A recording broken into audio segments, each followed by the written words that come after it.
Ng mga Philippine offshore gaming operators at scam hubs abay nagpapanggap ngayon bilang resort at restaurant. Ayon niyan kay Department of Interior Local Government Secretary John Vic Remulla. Alamin natin ang buong detalye ng balitang yan, tinutukan ni Bombo JC Galvez. Isiniwalat ni Department of the Interior and Local Government Secretary John Vic Remulla na nagpapanggap bilang resort at restaurant ang mga POG at scam hubs. Tugon ito ni Remulla sa kanyang pagsalang sa makapangyarihang komisyon ng appointment upang kumpirmahin ang kanyang pagkakatalaga bilang kalihim ng DILG. Natanong kasi ni Senadora Risa Ontiveros si Remulla kung paano matitiyak ng ahensya ng lahat ng establishmento lalong scam hubs ay tuluyan na magsasara sa katapusan ng taon bilang direktiba na rin ni Pangulong Ferdinand Marcos Jr. The biggest disguise that they are going through now is that they are applying for resorts and restaurants. So it is the power of the mayor to visit the establishments and make sure that what is going on is exactly what is intended. I think the last case in Lapu-Lapu showed it very clear that when the PAOK raided the premises, the restaurant and the hotel and the bar were just up front, and then it was a guerrilla operation. If I believe it transferred from the one in Porac and then hid there in Lapu. Ayon pa kay Remulla, dapat inspeksyonin ng mga mayor ang establishments bago mag-issue ng occupancy permits upang matiyak na talagang totoong ina-apply na permit. Gayunpaman, trabaho naman daw ng intelligence units ng law enforcement agencies at local government units na imbestiga ng mga scam hubs na hindi mag-aatubiling kumuha ng business permits.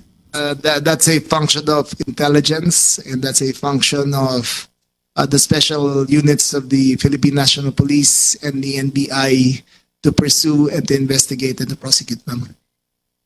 Sa ngayon, sinabi ni Remulla, wala pang nagre-report na nag-inspect ng resort at restaurant matapos ang pagsalakay sa Bataan at Manila.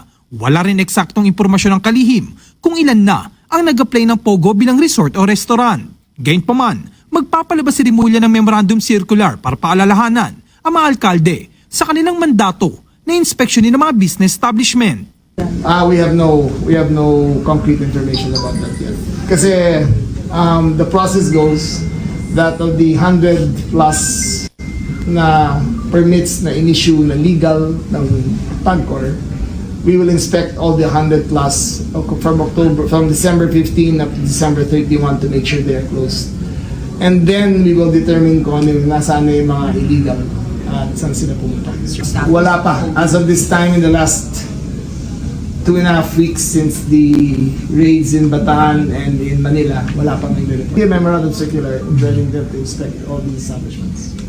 Lusot na sa makapangyarihang komisyon ng appointment si John Vic Remulla bilang kalihim ng Department of the Interior and Local Government. We would like to express once again our unwavering support for the confirmation of the ad interim appointment of Secretary John Vic Remulla to lead the DILG. Sapagkat naniniwala po tayo, Ginoong Pangulo, sa kanyang husay, galing at di matatawarang dedikasyon sa paglilingkod sa mga Pilipino.